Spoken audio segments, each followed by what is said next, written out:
Hey guys, hope you are doing good. I just wanted to do a quick video on the mini Crosswind that I've just built. So it's going to be a little walk around and I'll talk about what I've done. I've put a little bit more effort into this one than I normally would have again. So it's been painted silver and then I've laminated over the top of it in most of the places because, as you can imagine, curves like this are quite difficult to get around. So I haven't done the top of the back of the fuzz, but underneath is done, wings are done, and I've just gone through and done the nose as well. So it should be all quite nice if it do end up like stuffing it in a hedge or something. But I'm not gonna do that. But anyway, so yeah, a little bit of a walk around then. So I'm quite used to flying like the Drac, which is obviously a very powerful plane. It's got about 6 kilos of thrust. So with that in mind, I wanted the same sort of thrust to weight ratio, if not a little bit more from this one. So instead of using the mini Crosswind plug and play package, I've actually put the big Crosswind plug and play package on it. Plug and play package, bit of a tongue twister. So it's got 595 kV motors, so slightly higher kV, and they're 2820s, so a little bit bigger, a little bit more power it's capable of outputting, and we've got 11x7 props there to give it that extra thrust. So we're looking at about 6 kilos of thrust, and the plane weighs about 3.65, I believe, off the top of my head. So yeah, that's quite nice. So I'll pick the camera up and I'll give you a bit of a walk around. Alright, okay, so we've got, I've went through the motors. We've got some nice landing lights that have actually sunk into the wings. And they've got like little fake glass covers. It's just a plastic bottle that was cut up. We've got our white strobes on the end. And we've got navigation lights on the back and on the sides here, with little lenses on them too. We've got a Crossfire diversity sunk into the little hatch on the back, which just looked perfect for that. Obviously I need to have a think about separation, but I think it should be all good. The VTX antenna is out on the other wing there, so tail cam on the back, spot on. We've got double elevator servos. One in here and one obviously on the other side. I took that apart and like reversed it so that both the servos go the way that they need to. So yeah, cool. The hatches on this, at first I wasn't too fussed on the front one, but it's actually coming off really easy now, so I'll just show you what's in here. We've got 10,000 6S.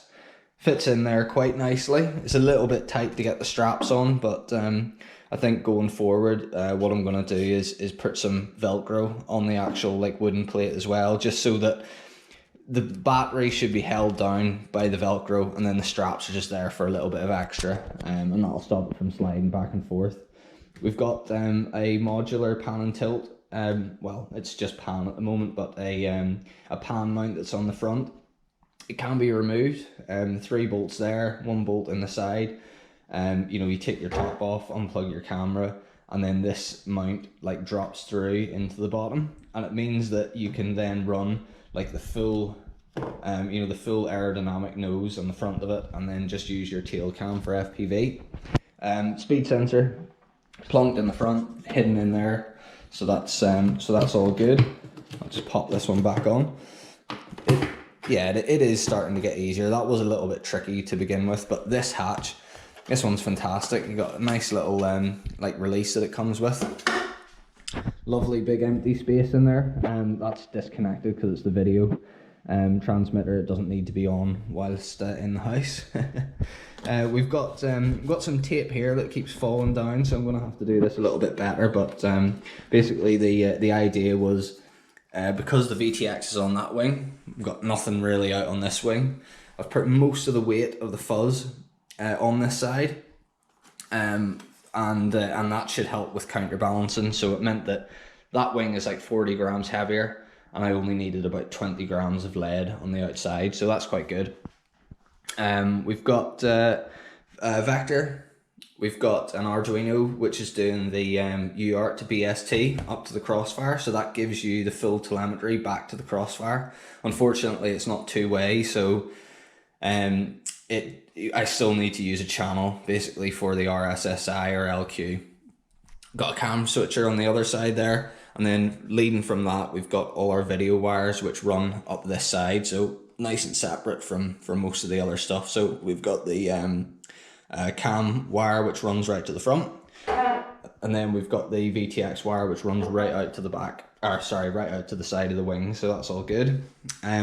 All the Y connectors have actually run and split here, so I just made my own basically, and it meant that, you know, I didn't have to run two of everything coming up to the wings here. So of course that would be two ailerons, two throttles, and then two sets of landing lights as well for those signals which go out to the lights in the wings. So a good idea just to like, well, I've used heavy gauge cable for this, it's like 22 gauge instead of the normal 28, obviously just for like, you know, less losses and stuff, but it's just me being a bit over the top. But anyway, so we've got all that cabling running up that side up to those Y connectors there, which is perfect. GPS is hidden inside there, and current sensor is actually just underneath at the top here, and it means that you know, you only got real short battery cables, which is nice. So yeah, I'll what I'll do is I'll pop this back on for the moment, and then I shall put you back up.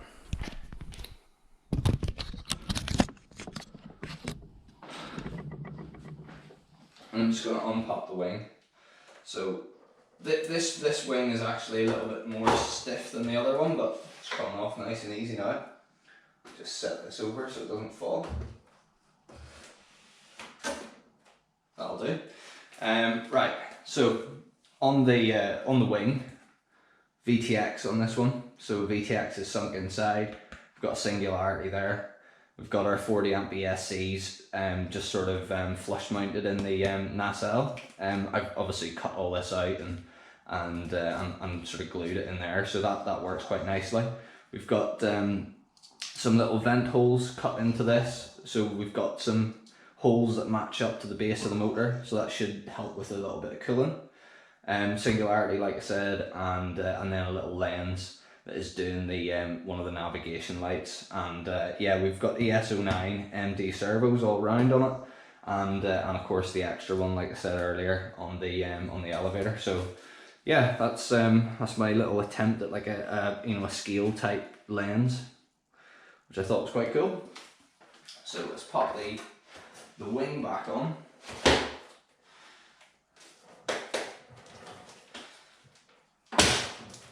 It is a little bit stiff. Do you see the way I grabbed that? That's why I've like laminated all around the top here. It just means that you can, like, you know, manhandle it a little bit and not scrape the paint off and damage the foam and stuff. So I'll just plug it in now. We'll see the navigation lights.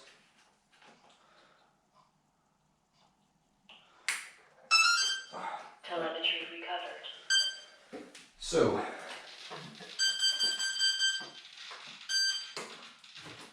pop the little thing back on. Yeah, the more I do that, the easier it gets, to be honest. It was a little bit stiff. I can't remember if I said it earlier, but I think the one thing I don't like about the plane is it's a little bit tricky to get the you know, the 6S battery in there. But you know, what can you do? It's not really designed for FPV, is it? It's like a mapping plane, you know, with that big payload. And whenever you run the aero nose, you should be running like this sort of brace that just comes right out to the edge, and it gives you loads of room to put the battery in. So what can you do? I've got really big rates on the back there, as you can see. Quite a lot of elevator movement, or aileron movement I should say, a little bit less than what there was. Yep, so the lights. Navigation lights on. Navigation lights. As you can see, we've got green underneath there, we've got red on the other side, and we've got our white strobes on top. There are a couple of lights on here as well that I can use, but I've just got them turned off for now because it obstructs the tail cam a little bit too much. And then the best bit, Landing lights on. landing Navigation lights. lights off. So we've got nice little lenses. The good thing is they're 30-degree lenses, so they don't actually shine into the FPV camera. And at night, you actually do get quite a bit of area lit up in front of you. So although yes, you probably still won't be able to night fly with a normal FPV camera, I think with the Night Eagle it should be really good. But I'll test that whenever I get to. So yeah, I'm pretty happy with the build. It all came out quite nicely. I say the only things that I don't like about the plane is obviously it's a little bit tricky to get the battery in and out, but such is life. I did have one of these LEDs fail, so the reason that I haven't got those lights on really is because I had a white beacon on the top, but now I've got just like a green strobe. It just looked a bit messed up in the camera, having like, you know, strobes flashing all the time on the tail cam, so I just turned them off, but I replaced it. Lights on. Lights off. Navigation lights on. Navigation lights off. Landing lights off. Jeez.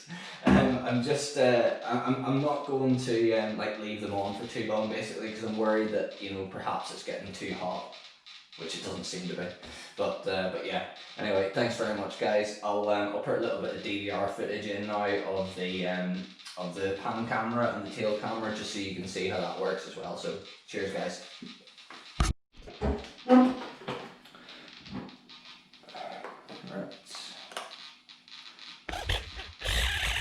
Alright, cool. So just a quick one on the pan.